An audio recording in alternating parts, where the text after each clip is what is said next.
Everyone watching via Facebook Live. It's Life on the Level, support group for anyone with a balance condition. We've got two fabulous presentations for you today. The first one's going to be starting any moment now. There will be a short break after the first presentation, then we'll be back on air 5-10 minutes later with the second presentation. So, I'd like to kick off and present to you Michaela Burton, who works with the renowned Leicester NHS Balance Clinic and also operates a private practice as well. Michaela did a first presentation for us at our very first meeting in March, and it was so successful, so well received, that we had to get her back and hear a lot more of what she's going to say. So over to Michaela now, and at the end of it you will have an opportunity to ask questions and we'll take it from there. So thanks very much, Michaela. Thank you. As Kevin has very, very nicely said in our introduction before we come online with Facebook, anxiety is a very, very common part of actually everyday life for everybody. But it can become particularly prevalent in any kind of chronic health issue. And today, obviously, we're talking about vestibular issues. Now, when Kevin asked me to talk to you all again this time, I'd seen that Professor Ray had been on, who does some very lovely slides, and Andrew Clement had been on, who does some very lovely slides. When I came on the first time, I just stood and talked. So I thought this time I'd better give you some very lovely slides. I don't know how far we've gone to very lovely, but they're slides. He asked me what I was going to call my presentation, and I thought about it for a little while, and I thought about it and nothing popped into my head. And I thought about Professor Ray's presentation, and there it was. Yes and no. Now, when Professor Ray presented, afterwards we had the question and answer session, which was not recorded, but pretty much the answer to every single question started with yes and no, because it depends on how you look at it. And a lot of things with anxiety and with stress is entirely dependent on how you look at it. Before we get to that, we're just going to quickly come back to the vestibular side of things, the balance side of things. And you can hear from my voice, I feel anxiety too. I feel anxious standing in front of you all and being on the internet, which is particularly scary. But it impacts on everyone for whatever reason, and it's a normal, natural response. So, balance side of things, your brain takes information for your balance, not only from the balance system in your ears, but from your eyes, so your visual system, and your full musculoskeletal system, from shoulders, neck, all the way down to your toes. So your knee joints, your ankle joints, hips, back.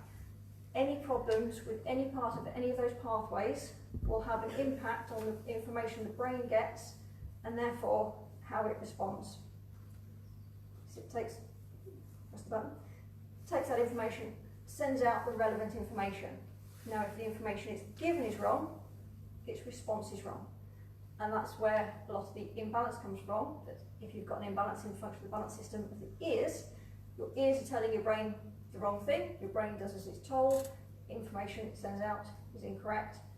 The brain can't quite work out why the response that it's getting, that outcome, isn't what it was expecting. It has to try and re-respond to try and sort out what's just gone wrong, but it's still getting wrong information it's reacting to incorrectly.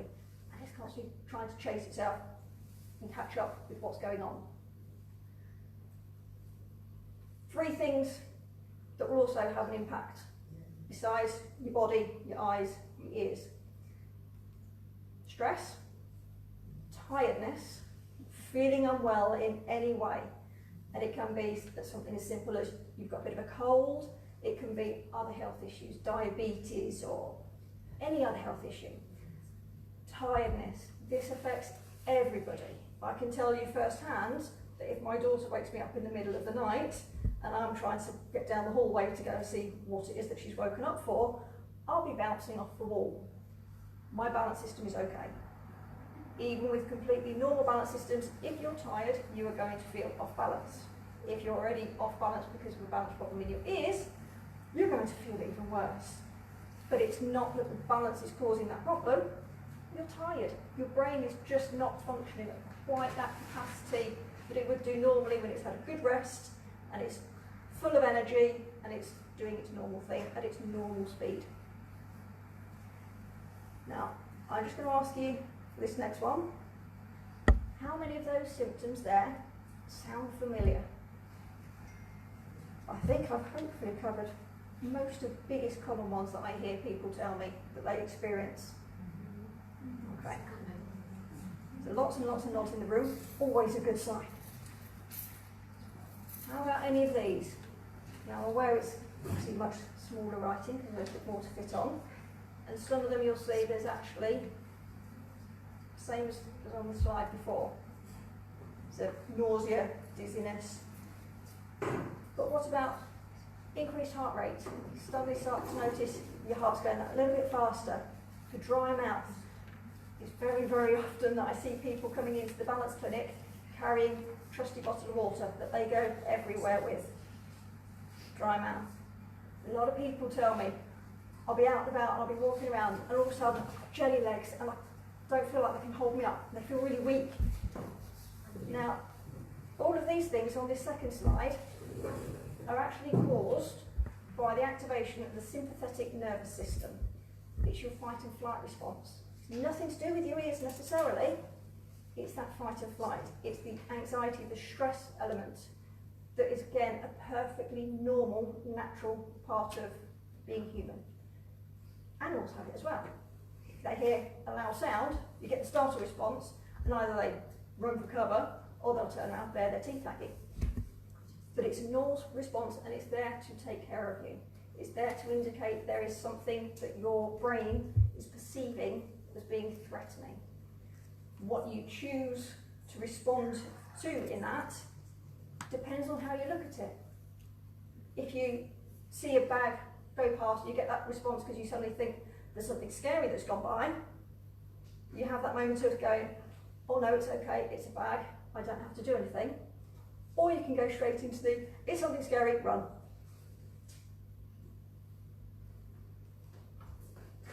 But what do we actually mean by stress? It means very different things to different people, and yet we use exactly that same word to cover an awful, awful lot. We'll define it by what the dictionary says. Oh, I don't know why it says one on each of those, but it does. But there is actually 4 definitions of stress in the dictionary. So already we've got one word potentially meaning 4 different things. So pressure on a material, state of mental or emotional strain or tension resulting from adverse or demanding circumstances. I think we can certainly put that to vestibular issues. Physiological disturbance or damage caused to an organism in adverse circumstances. Again, I think we can certainly apply that to vestibular issues. But also particular emphasis or importance. And that is the key bit that I'm essentially covering today and looking at with you when I'm talking about stress and anxiety. Now, I always like looking at the thesaurus version of words. How many other words are there that we can use to explain exactly that same one word?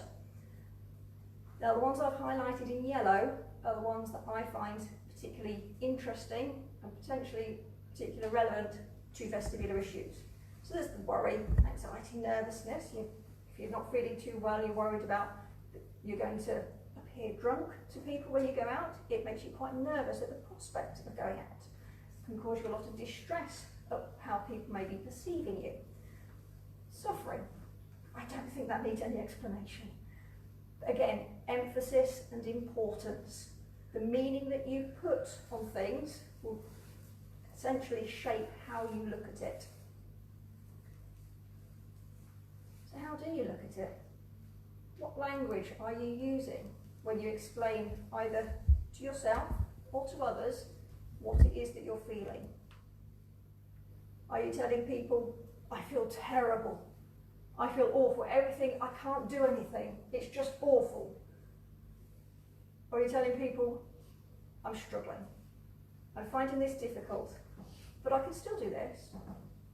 I might not be able to come to the party, but maybe tomorrow.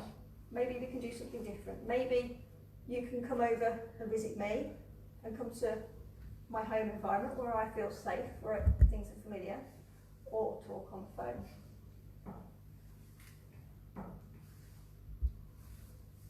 But how you tell it will impact on how you respond to it, and also how other people respond to it. Now, the thing with Disney, it comes across initially that it's all fluffy fairy tales and it's all kiddie friendly and it's nice colours and all these kind of things. It's fluffy and light. But actually, it's not. Pretty much every single Disney tale that I can think of, and okay, I'm giving it to Disney when possibly it's Brothers Grimm and Hans Christian Andersen, all that kind of thing. We'll brush over where the stories originally come from. With Disney, all the stories pretty much start with either the main character's parents dying or some form of abuse and neglect and mistreatment, or pretty much something terrible happening to them. And then the story goes from there, how they struggle through something very unpleasant, something you wouldn't actually wish to go through if you had the choice. But they struggle through, and hopefully at the end they come out okay. And it might not be the absolute stereotypical happy ending that you would choose, but actually they come through the other side and they're okay. The other stories, horror stories, is it all just something terrible happens and then it gets worse, and then something worse happens, and then something even worse, and then something even worse, and then everybody dies? It's not that way. Everything works out one way or another, but everything changes. But it depends on how you view your story as to how you actually experience that journey through what you're going through. So how do we actually come to that? When memories are made, and throughout our life we're telling our story both to others and to ourselves, and how we remember things isn't necessarily as straightforward as the filming of something. We delete a huge amount of what we experience every day. You cannot remember everything that you do from the moment you wake up to the moment you go to sleep, every single day of your life. So you delete an awful lot that doesn't necessarily mean anything to you, or doesn't essentially matter. I'm sure none of you can remember every single time you've brushed your teeth. You'll remember a few instances, but it's the same thing day in, day out. There's no need to retain it all. When something new happens, or something particularly exciting, or something particularly dramatic, we remember that a lot more.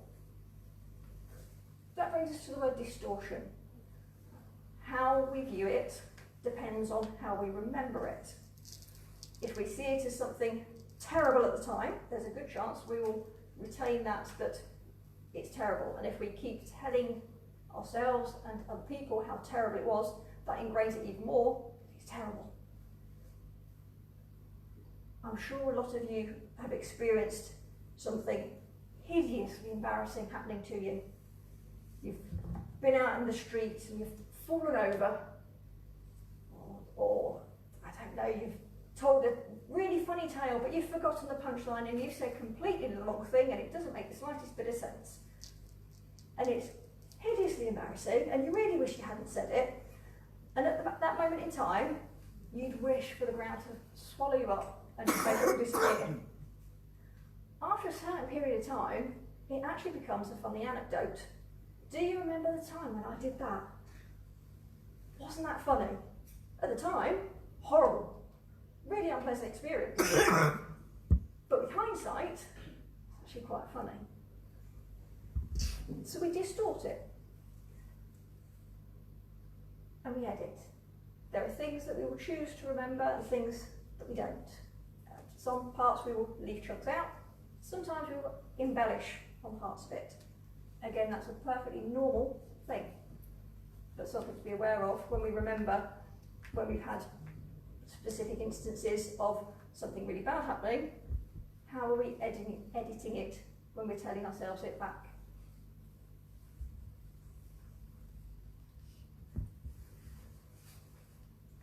So the limbic system, I've mentioned before about the sympathetic nervous system and that fight and flight response, all done within the brain.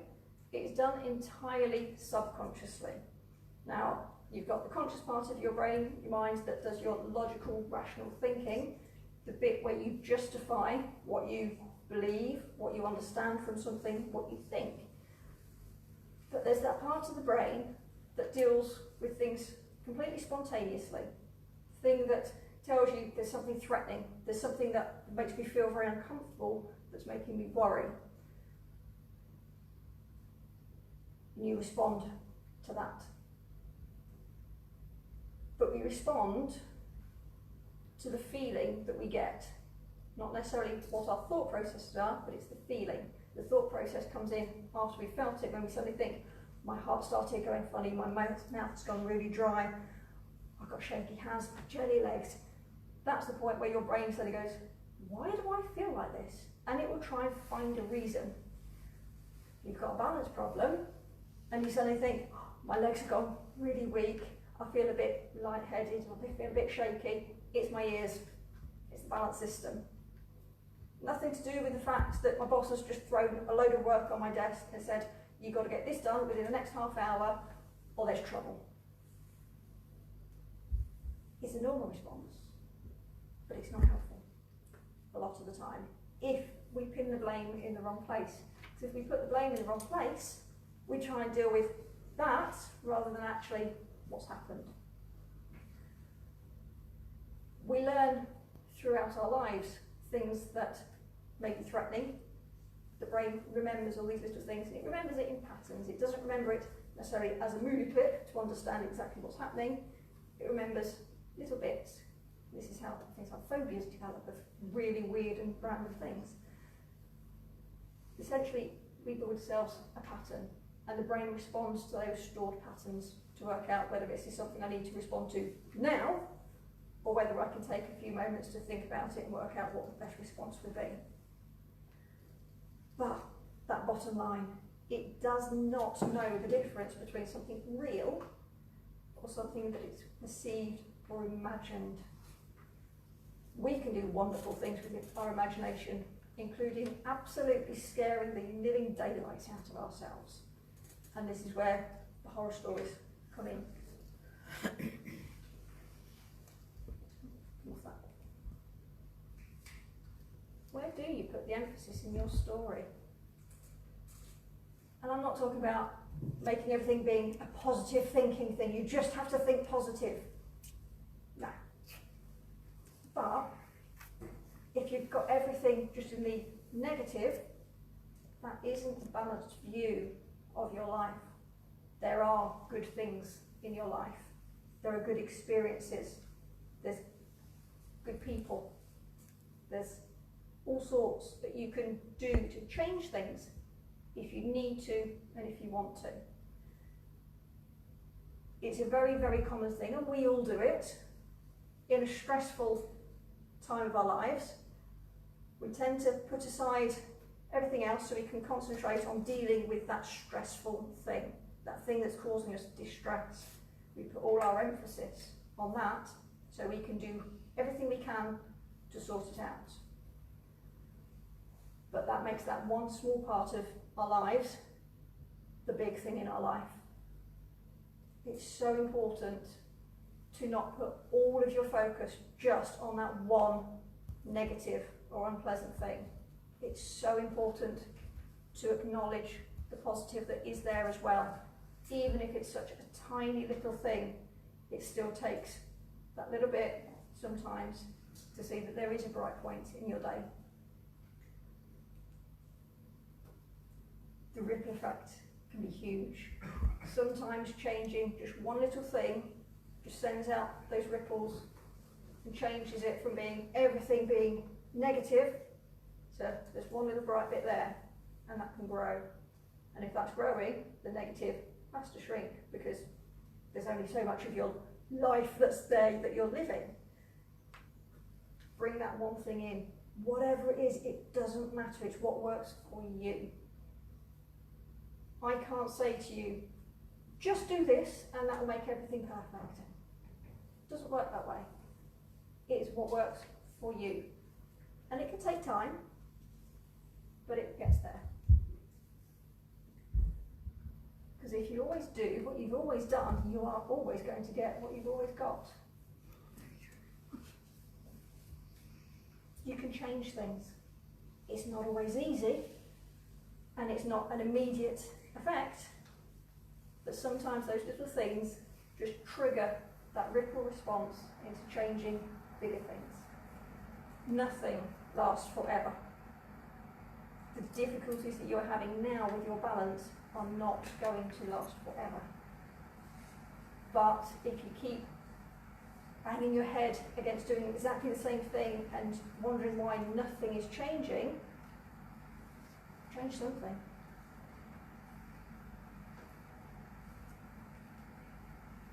Do it differently. You don't necessarily have to change something completely. Just give it a minor tweak. See what happens. See what works. See what doesn't. You're going to make some changes that really don't work, and that's fine. Because if you're trying, then at some point you are going to find something that does work, something that does help, something that does lift things a little bit more and make things that a little bit easier.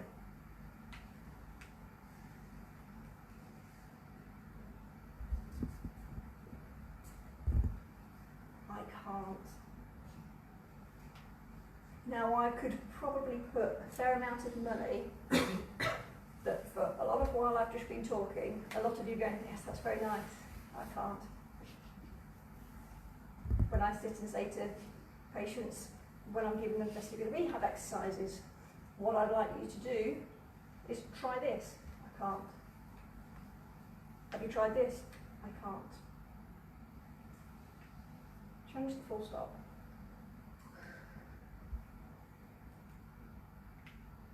It's not I can't. I can't yet. I can't is not the end of the sentence. So open up to the other possibilities. There are possibilities to everything. Now this is a game that I play with my daughter. Possibilities. Say, I can't stand here and say, I'm going to grow wings and I'm going to fly. That is clearly impossible. I can't grow wings. I could fly. I could go on a paraglider. I can get in an aeroplane. I can get in a helicopter. Might not be I'm growing wings and I'm flying, but there are other ways. There are possibilities to everything. So when you come up to something and your initial response is, I can't, give yourself the opportunity to see what other possibilities there are. And it can be something wildly unusual or something completely ridiculous. Could be more practical, more reasonable. There are always possibilities, but if you're not open to looking for them, they're not going to present themselves. Look at them. Give it a try. See what works, see what doesn't. Keep your expectations reasonable. I'm not going to grow wings. It would be completely unreasonable to expect myself to grow wings. But it's taken people a very, very, very long time, an awful lot of work, a lot of money, to work out how to fly an aeroplane. Things don't change at the flick of a switch. It's trying one idea and seeing what happens. See what works, what doesn't. Trying something else, see what works, see what doesn't. And taking all those little bits that work and expanding. And acknowledging the bits that haven't worked, you've learned something from it. It's giving you more information. it all helps. Just because you don't succeed straight away does not mean it's a failure. Failure is if you're trying, well, failure is if you don't even try.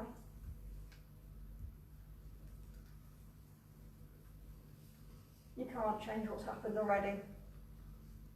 We can't change the fact that people have and are going to get vestibular issues that turn the world upside down.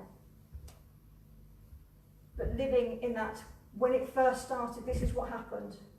And what happens if that same thing happens again? And keep building your life around, but what if that happens? Acknowledge it, learn what you can from it, and move yourself into looking to, what can I do now? What can I do that's potentially going to make my life easier, make my life better? How can I move things forward and start to participate in things again? The worst thing that can be done for a vestibular issue is to keep still, which is the one thing that you'll really, really want to do. What you don't want to do when you've got a balance problem and doing that makes you feel dizzy. You think, well, don't do it. I want to feel well. Don't do it. But if you don't do it, your brain doesn't have that opportunity to learn what's wrong and start to compensate for it. You've got to do the thing that makes you feel bad, which is completely opposite from pretty much everything else we learn from life, that if something makes you feel bad, don't do it. You learn as a small child very quickly, you touch something hot, it burns your hand, yeah, don't do that again. It's a self-protective thing. And again, it's a normal, natural response. But for vestibular issues, for imbalance, if you stop doing everything, which is what the temptation is, to prevent putting yourself into positions where you feel dizzy or off balance, unsafe, you're actually going to prolong it. You need to move. You need to keep mobile, both physically and mentally. You can't do that if you keep stuck in the, this is what happened before, and therefore that must be what's going to happen again, and I must protect against everything from that happening again. It's done, it's gone. It's the aftermath generally that you're dealing with, certainly for some conditions. There may be further recurrences, but reliving what's already happened is not going to prevent that from happening again. It's just going to make you miserable. You need to keep mobile, both physically and socially. It's so important to make contact with people. As I say, it's very common for people with vestibular problems to want to keep very still, to not go out into social environments for fear of looking drunk, or for fear of walking through open spaces because there aren't places that you can touch onto as you're walking. But it's so important to get out and about. Four-wheel walls are very restricting and very depressing after a fairly short period of time. I'm sure all of you heard of cabin fever. Socially, we're social beings. Humans are designed to have some degree of social contact. We're not born and bred to live completely isolated and individual. It makes us feel better to connect with our friends, to go out and work, to have meaning in our lives that is not purely just me.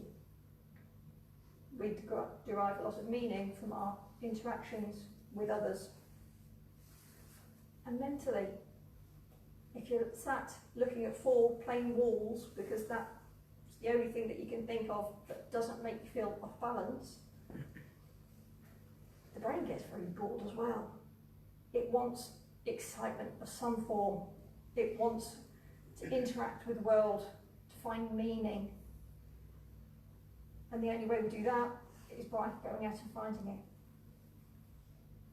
I've read in several places that often the most exciting periods of our lives are through childhood and up to, often I believe I've read somewhere about mid-30s to 40s.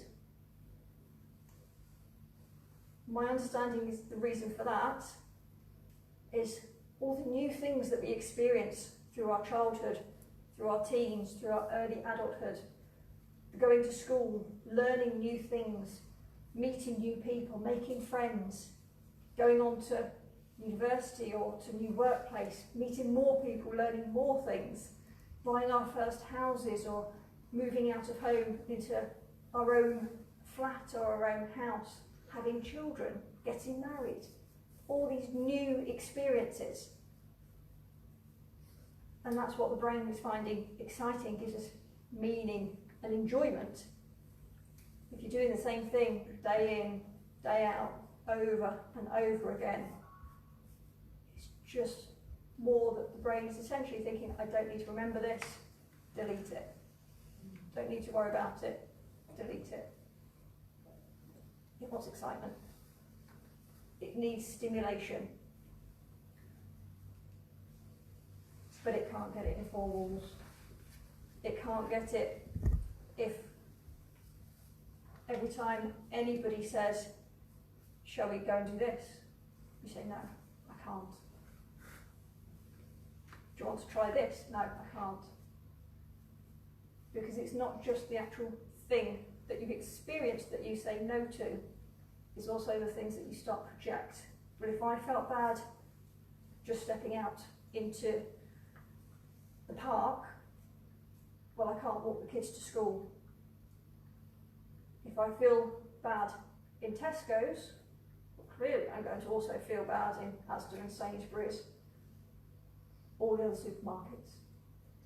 And you start to project it, well, if I feel bad here, I'll feel bad there. And the brain takes that as read as, okay, yes, I'm going to feel bad there. When you then have to go into these situations, your brain has already anticipated that you're going to feel bad, so it sets off that threat response.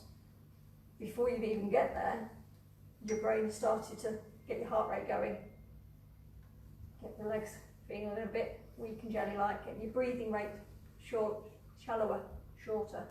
You start to over-breathe a little bit. You won't notice these things on films. Hyperventilation is going to no, it's not like that.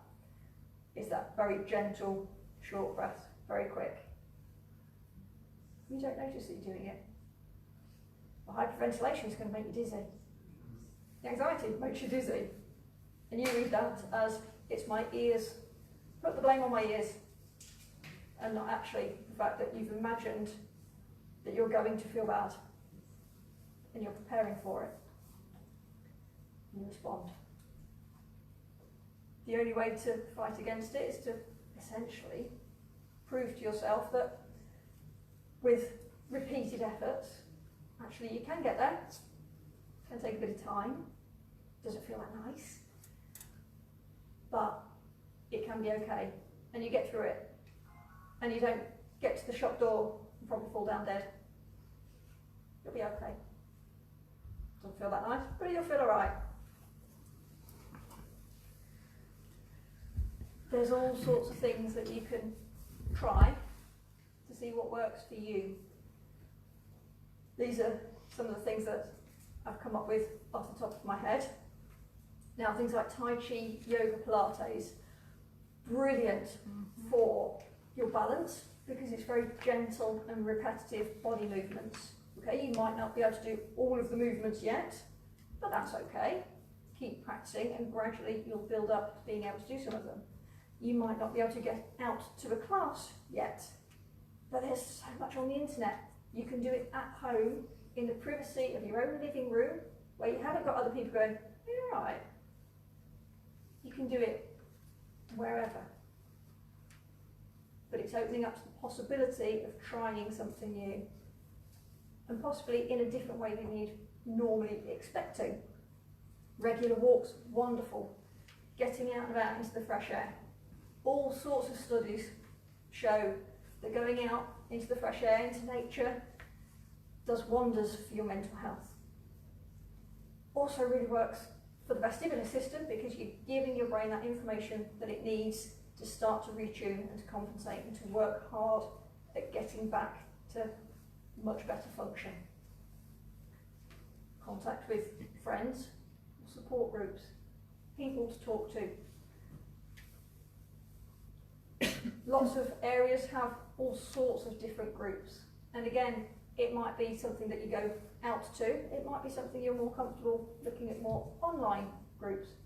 Whatever works for you, brilliant.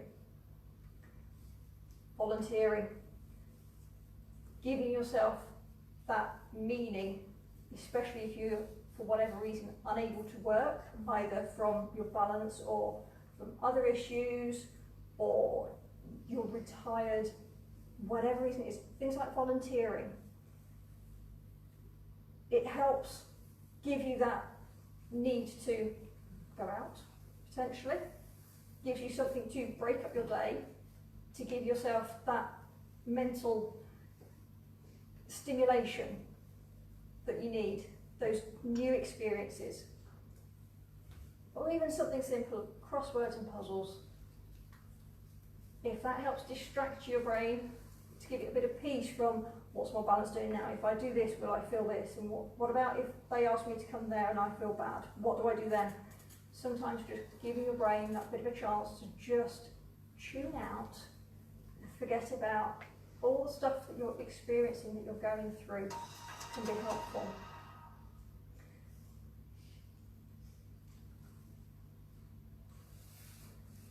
And getting that break and space is so important, not only for vestibular issues, but for all of us throughout our lives.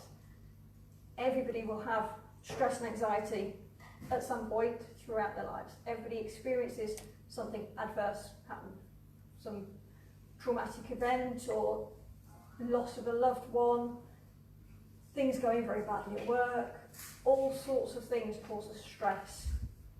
And sometimes it just really helps for your brain just to have that bit of space where it doesn't need to be putting all its thoughts and efforts into dealing with that one thing. Imagery, visualization, and the power of the imagination. As I said, the brain doesn't always know what stress is being real or what we're imagining, when we're telling ourselves horror stories. But there's so much that we can do. As I say, things like Tai Chi, yoga, Pilates, good for the body, also helps with the brain to tune out and relax. Things like mindfulness, there's a big thing at the moment with mindfulness. And again, it sounds like it's not a lot, but it really helps. Things like hypnotherapy. Now I stand here with my hand up saying, I was a big cynic about hypnotherapy until I started to study it and started to understand it more. And I truly believe that hypnotherapy works in a very similar way to vestibular rehab works, in changing neural connections, neural pathways within the brain. When we learn, when we experience things, and when we memorize things, we don't take a snapshot picture. In our brain, different parts light up according to what elements we experience. So the picture is made up of the visual things, made up of sounds, of smells. I'm sure lots of you experienced where a song has come on the radio and all of a sudden you're remembering that time back when you were dancing with a loved one, that first time, or that moment in school. Different things will spark different memories, and they seem completely random, but it's actually just how the mind has attached different things together. With hypnotherapy, it can help very much with essentially getting the logical, rational part of the brain to be quiet for just a period, to stop it saying yes, but, and trying to justify what you're experiencing. Helps tune that out, that fight and flight response essentially. And it can help look to see what connections have been made that may not be either correct. They may have been distorted in the making. Maybe they've been edited slightly wrong with hindsight. But hypnotherapy can be very, very helpful when there's lots of other stresses that have potentially been incorrectly clumped together in the pattern that the brain has made and is applying to your experiences now.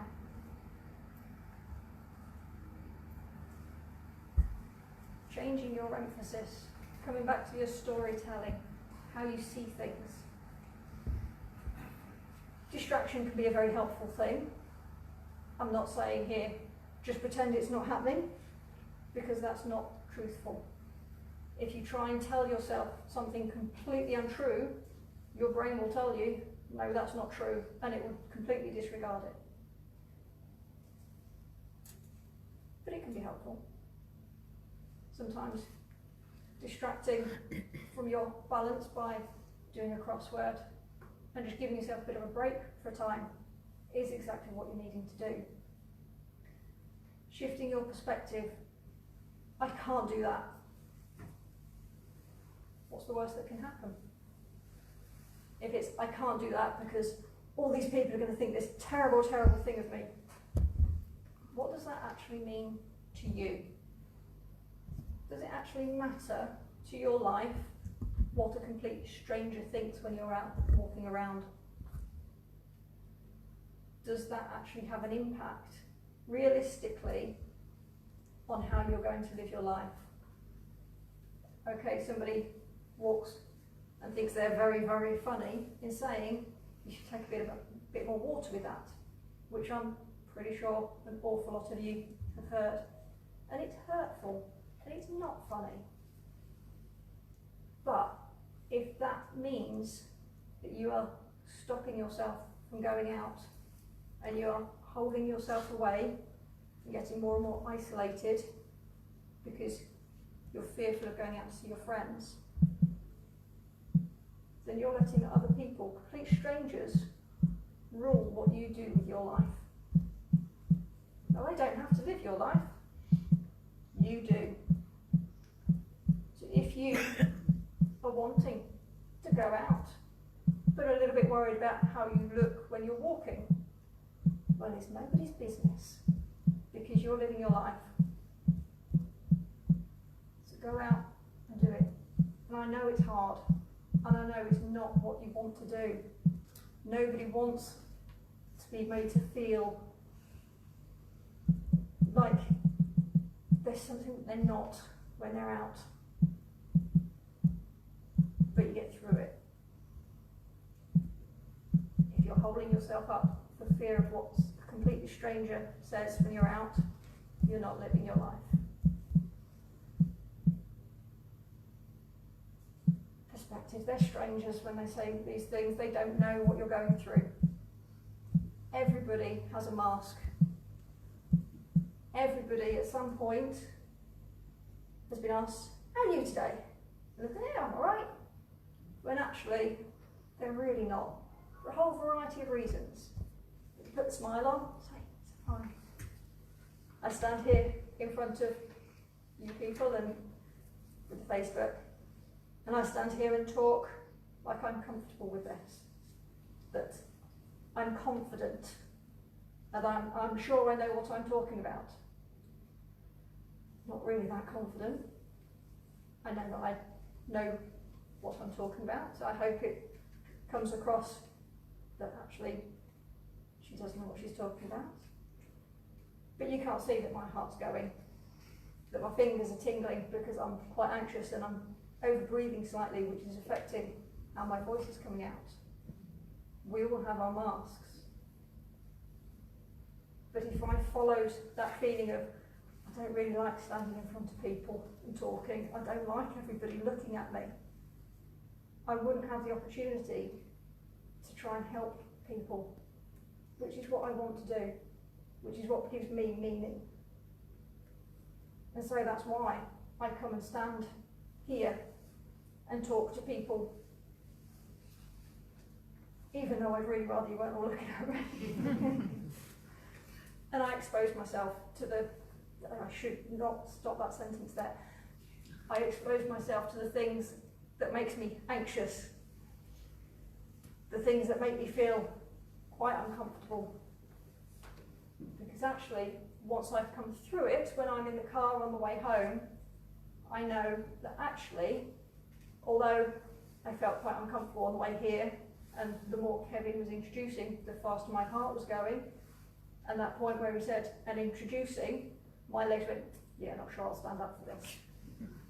I know in the car on the way home, I'm going to feel pretty good that I got up here and that I did it, and that hopefully I'll have helped at least one person, made at least one person think, what can I change to make myself feel better, or to feel different from how I'm feeling now? What other possibilities are there, and what can I try?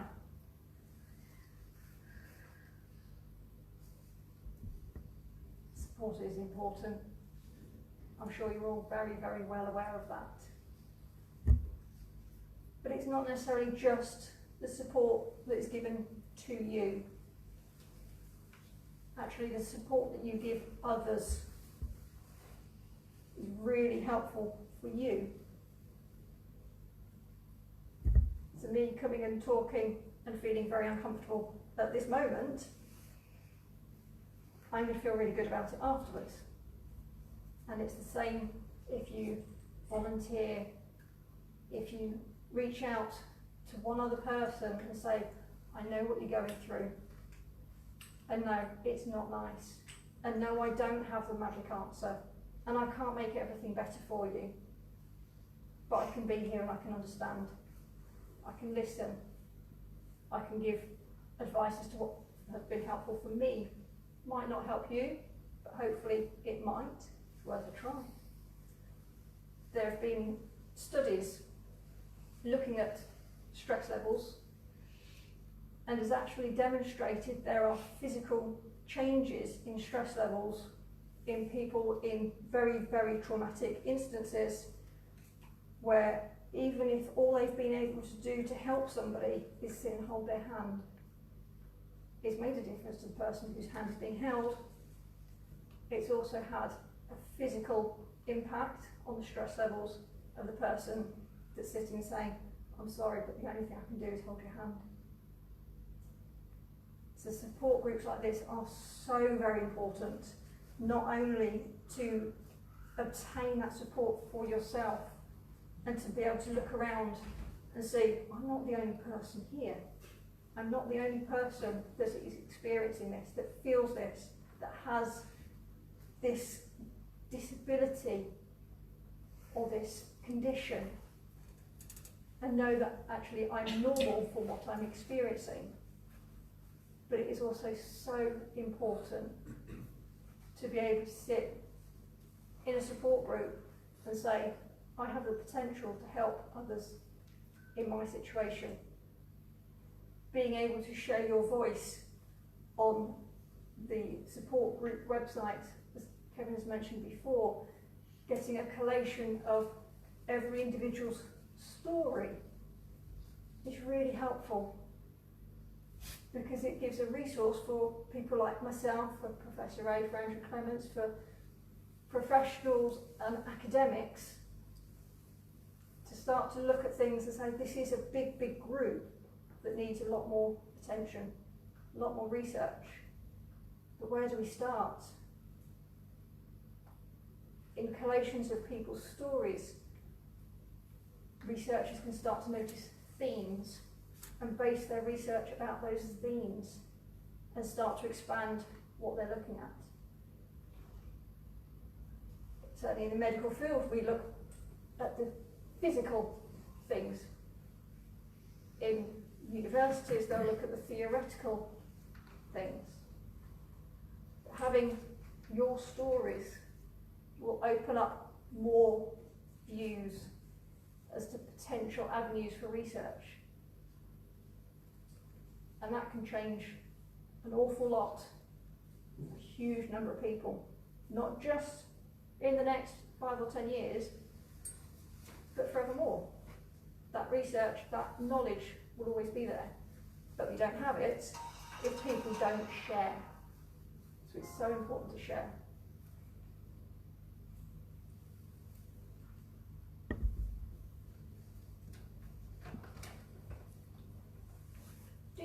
yourselves the same kindness that you show to your friends? Or do you beat yourself up for the things that you feel that you can't do? Do you beat yourself up for the fact that you've got this balanced condition and you don't feel able to do all of the things that you did in the same ways that you did before? If you were sitting down with a friend, would you sit there with them and say, well, you should be able to go and do this. You look fine. I hope not. But often people say it to themselves and think that's perfectly okay. And actually it's just making you feel worse. And there's nothing to be gained by that. It is important to try and live your life as normally as you can, to do things that you want to do, to keep mobile, to keep active, to keep social. But you know what, sometimes it is also perfectly okay to sit and say, I've had enough. I'm tired and I'm stressed. I don't feel very well. I can't do this today. That's okay. Little musical background to that. But if you're telling yourself that you should be doing better, that you should be getting better quicker, and you're beating yourself up for it, you are just making it harder, and there is no need to. Please stop. Please give yourself a break. Go and do a crossword. Go for a walk. Read a book.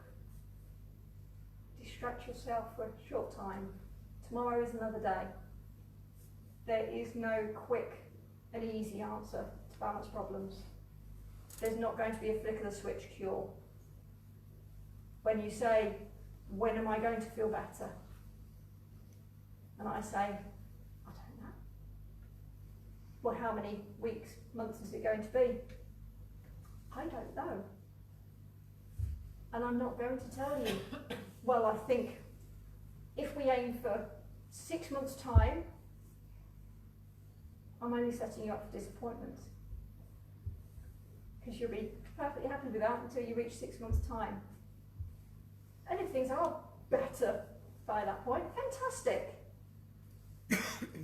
But if it's not, that's going to knock you an awful lot further down. I don't know if any of you have heard of a gentleman called Viktor Frankl. He was a psychiatrist that was taken into concentration camps in the war. And his writing talks an awful lot about how he saw things, how he felt about things, and for him the importance of visualising something else. He visualised having conversations with his wife that kept him hopeful. He had no control over his environment, the situation that he was in. Pretty much all of his life he had no control over at that point. But he acknowledges he had control over his mind and he could choose how to use it. He talked about how obviously the loss of hope was huge in that environment. There were people that had lost all hope before they arrived. There were many, many people that were very hopeful of will be rescued by Christmas. And they did brilliantly until after Christmas had passed and they were still there. Those that didn't put a timeline on, hopefully I'll see my wife again one day and I'll have this conversation with her. They were the ones that were able to keep that hope going, keep working forward. There isn't a timeline on what you're experiencing. I wish I could say there was. But it is unreasonable to expect, if I just do this, this will solve all my problems, and it'll all be done by Christmas or New Year or my birthday or whatever random point in time it is that you've chosen to lay as a marker. Life is a continuum. It isn't necessarily signposted by doing this takes this amount of time. I will buy a house by the time I'm 20 and I will be married by the time I'm 25 and have children by the time I'm 30. There's far too many variables in life, but it is a continuum. Things change, there's ups and there's downs. Take it as it comes, enjoy the ride.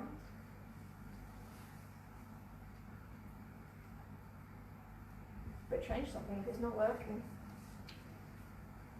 You can change things. There are lots of things that you don't have control over. You don't have control over the strangers in the street that think it's funny to say something stupid. You don't have control of how people look at you and perceive your life. But you can change your choices. You can change what you think. You can change what you want to believe. You can change the things that you do. And it's not easy, because we're creatures of habit. We like to do what we know, because we know what the outcomes are to that. But trial and error, the only way you're ever going to find out something is to give it a try. And you'll find things that work, as well as things that don't. That is part of life. If you're not happy with things as they are, and there's something that you want to change, do it differently. In whatever way. It doesn't matter what way. If you always do what you've always done, you will always get what you've always got. And the only way to change it is do it differently. Thank you.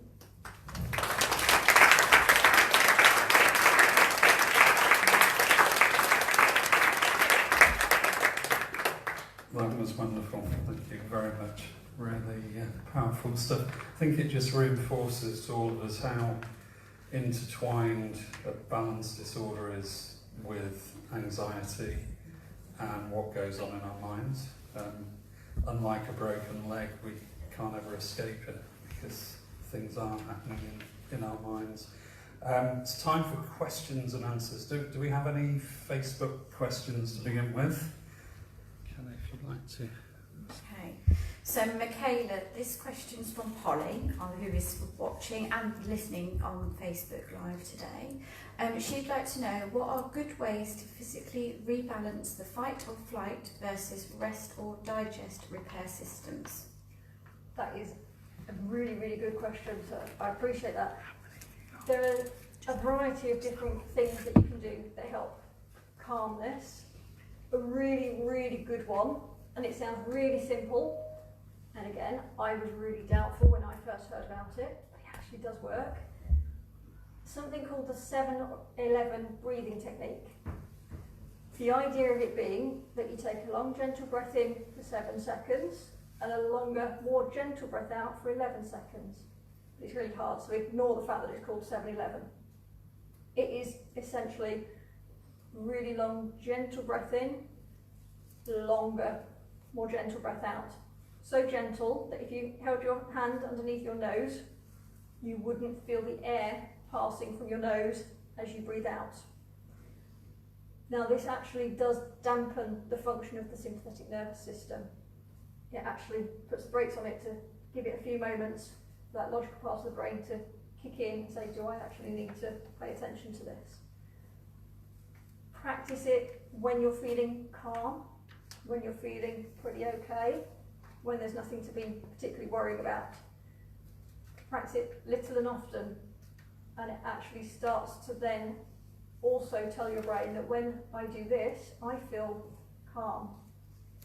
So not only does it dampen down the actual response within the brain, it dampens down the physical responses, and it dampens down that logical part that's going, there must be something I need to look at, because it associates the really gentle breath. So this is all pretty calm. then once it's essentially attached that feeling of calm to that physical sensation, that physical activity, you can then apply it when you are starting to notice that you're starting to get a bit jittery, a bit anxious, and your brain goes, okay, no, this is calm. Great. Questions from the audience now. Here we go. George, over to you. Michaela, you mentioned earlier on, I've learnt an awful lot of how the brain reacts with our balance and so on. If, as in my case, I have another medical condition which is called peripheral neuropathy, and I'm sure you know that, I can stick pins in my feet and I just don't feel them. I'm on medication for that works. What happens to the brain if you've got that condition but the medication effectively is preventing it from happening? What happens there if the brain doesn't know because you're taking tablets? What do you mean that the brain doesn't know? Well, it sort of cancels out the pain. Okay. So you're not in any discomfort because of the medication you take in. Yeah. So with peripheral neuropathy, so numbness of the feet, you're unable to feel the floor that you're standing on. So as I stand here, I can feel the floor quite solidly. If there's damage to the nerves under the feet, it can feel either very soft or cushion-like, or there may be no sensation at all.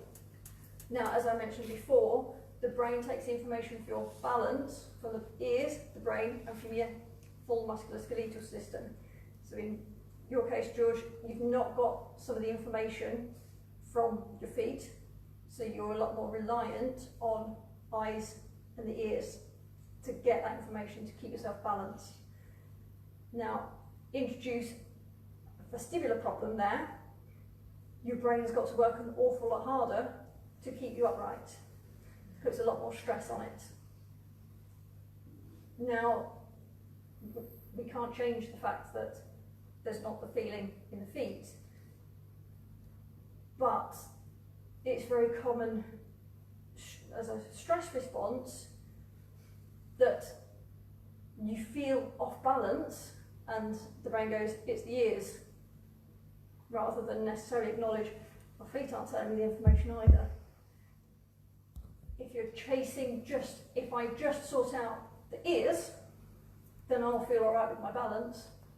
You're setting yourself up to be disappointed, which aggravates that stress cycle because it's not getting resolved. There isn't an easy answer. You will always, unfortunately, have a lot of difficulties, but how you choose to look at them can have a big impact. So, depends on how you view things, depends on what sort of pathway that you take as to looking at, well, I can't do all of this because of my ears, when you need to take into account your legs. Doing what you can to make life easier is important. So I can see from here that you've got the 2 walking sticks, which is excellent. It gives you essentially that bit of information through your hands that you get from your feet.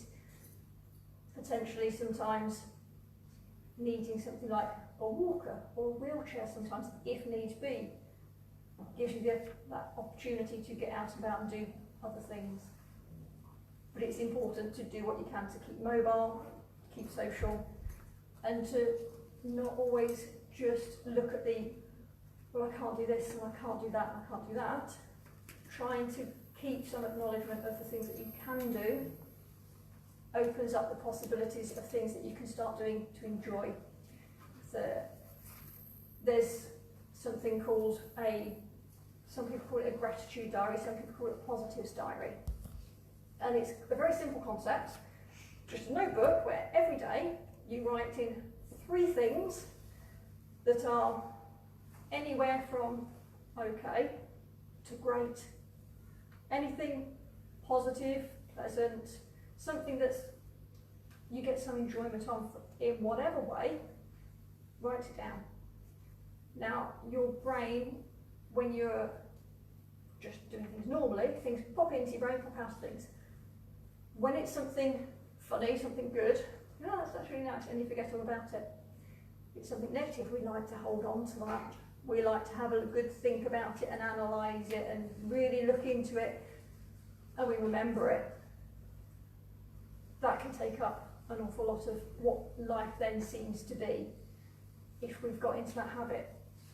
The gratitude diary, writing things down, makes you look at things slightly differently. Your brain processes it slightly differently when you actually have to write it down. It makes you pay attention to it as you write it, and it stores it in the memory banks that bit better. It gives you something to actually do in the day. It gives you something to think, oh, I must remember that, I must make a note of that. Somebody tells you something funny, oh, I'll make a note of that, put that in the diary. And it gives you something to look back on, so that when you do get those days where just everything is just going wrong, just really bringing you down, which we all get, you've got something you can look back and say, I remember that time when my wife made me the most amazing dinner, or she didn't burn it this time. Just these little things, because when you actually remember that particular moment, it evokes those feelings as well. And it means that life isn't all just, I can't walk very far, I feel off balance, I can't do this and I can't do that. It gives you those moments of, actually I really enjoyed that, maybe I can do more of that, maybe I can do something along those lines, rather than keeping all my thoughts on the things that I can't do. Because there are some things that you just can't do. And the full stop is after the can't on that one. In which case, shift perspective slightly and have a look at things. Sorry, that's a big, long, rambling answer to a very short question. Sorry. Very good. Next question, please. More questions? No questions? I have one, if I may use my position, holding the microphone. I discovered my biggest fear when I was first diagnosed with Meniere's, which for those without Meniere's comes on one side to begin with. I discovered I was probably going to lose a lot of my hearing. The vertigo attacks were awful, but then discovered there was a high probability of getting it on the second side. Very early days, I just thought my life would be over as I knew it, and I would be homeless with the 4 kids and the wife and lose my job. What happened with me, and I don't know why it happened, this is the question, when I began to stop worrying about what I had no control over, which was Meniere's coming on the second side, and just focused on worrying about what I did have control over, which was getting on with my business and trying to make money to pay the mortgage, things got a lot better. But I have no idea how I did it. And I wish I did, because I'd bottle it and give it to everyone. But is there a way to try and train your mind to go into that? Let's stop worrying about things I can't control. So if tomorrow's a bad day, don't worry about it.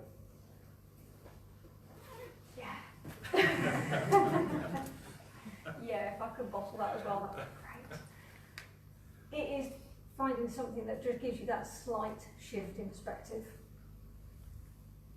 There is an awful lot in life that you don't have any control over.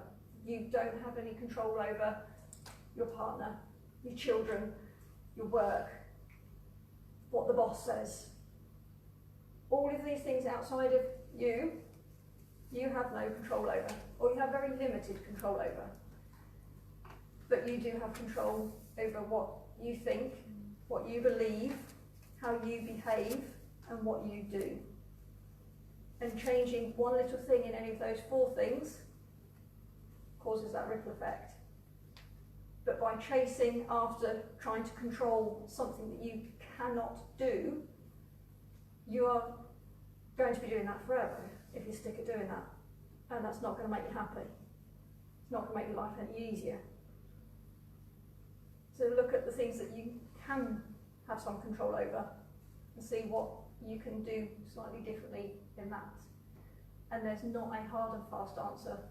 as to exactly what that necessarily is, but I think being able to just take a step back sometimes to look at a particular situation that you're experiencing that difficulty in, and being able to sit to yourself and say, what control do I actually realistically have over that? Do I have control over the fact that I've got this condition? Do I have control over whether I'm going to get a cold in 6 months' time that's going to make me feel that much worse? And when you can say, no, actually, I have no control over that, it makes it an awful lot easier to step back and say, well, I won't keep trying to control that, and gives you more opportunity to look at the possibilities of things that you can control. Super. Thank you very much. It's been great to give us this time and insight. Michaela will be around to talk to you later as well.